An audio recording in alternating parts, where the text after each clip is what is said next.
Nomvula Dlamini. You come from South African Association, Community Development Research Association. And you are visiting Kepa here and giving a course and this discussion about powerful civil societies. Welcome. Thank you. So, according to an old saying, they say it's better to teach someone to fish and not just give them fish. But you just suggest that it's not enough, that you need something more than to teach people how to fish. Why?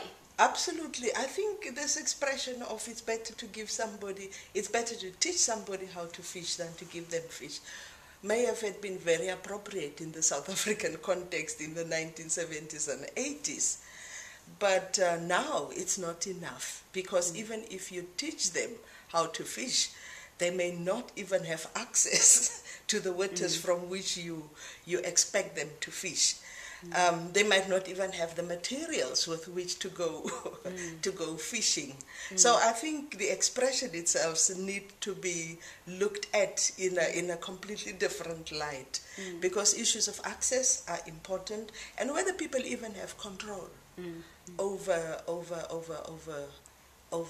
the sources, or the natural resources of the environment in which they come. That is another question. Yeah. Yes. Yeah. So what do you think that is the role of the organizations in all this? Like, what kind of organizations do we need in the modern world that we live in? That is a very big question.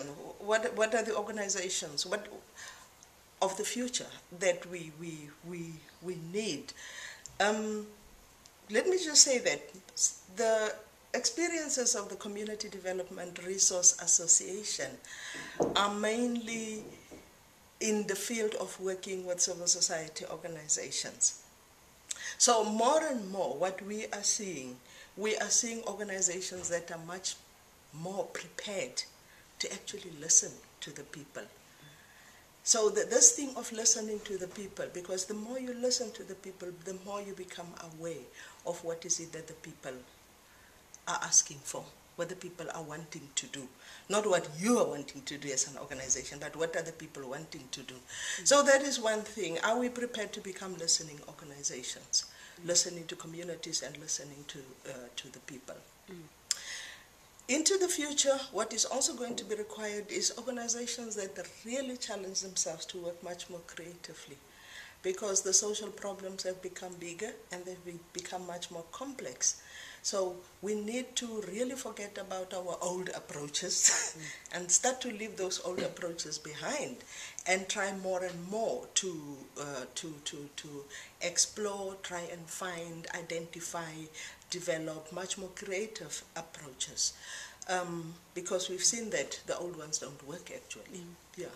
So into the future, that is going to be important. It's also going to require organizations that are much more bold and much more courageous in addressing some of the problems.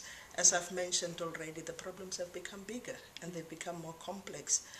So it requires a real courageous stance to address some of the problems and to take on some of the challenges that we are facing. Yeah. And then to finish, it's a difficult question. So how can we win the war against poverty? That's a big one. That's a big one. That is a very big one. And I can only speak from the South African context. Part of the problem of trying to address issues of poverty has been really for our governments to try to do it alone. I don't think the war against poverty can be won by only one player, unless all the different social actors, government, business, communities, civil society organizations, southern local organizations, global international organizations, there has to be a coming together and really bringing all our efforts together.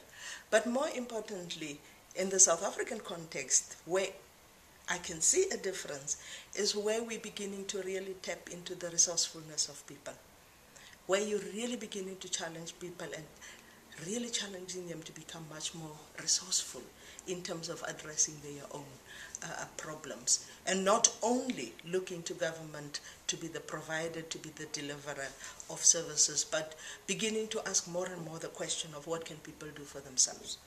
Because even if it is the smallest action, people are able to do for themselves. So how do we really facilitate the resourcefulness of people? And if we can get that right, I think we'll see a little bit of progress in addressing poverty.